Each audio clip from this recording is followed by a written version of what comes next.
Намайг Доломсрынгийн Пүрвжав гэдэг Эрдэнэт хотод нөхрийнхөө хамт, гэр бүлийнхээ хамт шилжин очиж исэн.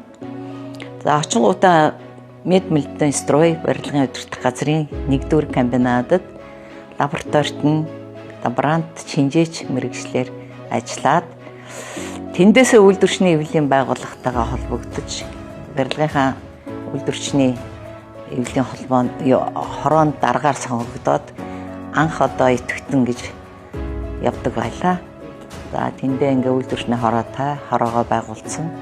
Тэгж ажиллаж байж байгаад 1980 онд хотын үйлдвэрчний эвлэлийн холбоонд ажилд орсон. Хөдөлмөрийн харилцаа, хууль эрх зүйн асуудал хариуцсан зохион байгуулагчаар ажилд орсон. За дүгрээ дарахтай байлаа бид нар. За дараагаар нь Бацоож солигдож Ганаа дарга байлаа. Дараа нь Бацоожтой.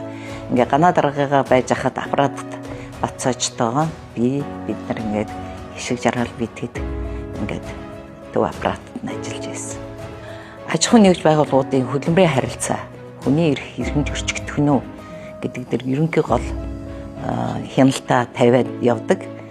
Мөн одоо ажиллагчдаа ер нь хөдөлмөрийн харилцаанд оролцоход юу хэрэгтэй байдаг, ямыг анхаарах ёстой юм гэдгээд сургалт зохион байгуулдаг.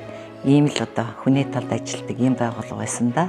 Ажиллагчдын одоо хооронд нь одоо бид нар чинь уралдаан тэмцээн зохион байгуулах, аск зохион байгуулах тийм ээ. За тэгээд чөлөө цагаар нь бид нар чинь бас ууландаа явж бас тэмцээн уралдаан зохион байгуулах, байгууллагуудаа шалгаруулах гэх мэтийн одоо соёлын арга хэмжээнүүдийг бас сайхан явуулдаг байсан. За одоо Эрдэнэт хотын 50 жил, Монголын үйлдвэрчний эвлэлийн 50 жилийн хойг угтаж бүх одоо барилгачид, гишүүд, хөдөлмөрчдөө баярын мэнд хүргэе. За тэгээд тэднийгээ ингэж хамтарч ажиллаж байхдаа маш сайхан одоо зүйлийг эвлэн нэгдэх талаас нь анхааруул зохион байгуулж бидэд ингэж хамгаалж, хайрлж ингэж явж исэн. Тийм байгууллагад ажиллаж байснаа их бахархаж идэг. За дандаа хүний төлөө, хөдөлмөрлөж байгаа ажиллагчдынхаа төлөө ийм ажилдаг, ийм үйлс сайтай хамт олон, ийм гоё чиглэлтэй байгууллагад ажиллаж байсан. Тэгээд ажиллаж байгаад тэтгэвртэй гарлаа. 50 жилийн ойн баярын мэндийг хүргэж бүгдд нь эрүүл урт удаан наслж аз жаргалтай амьдрахыг ерөөё.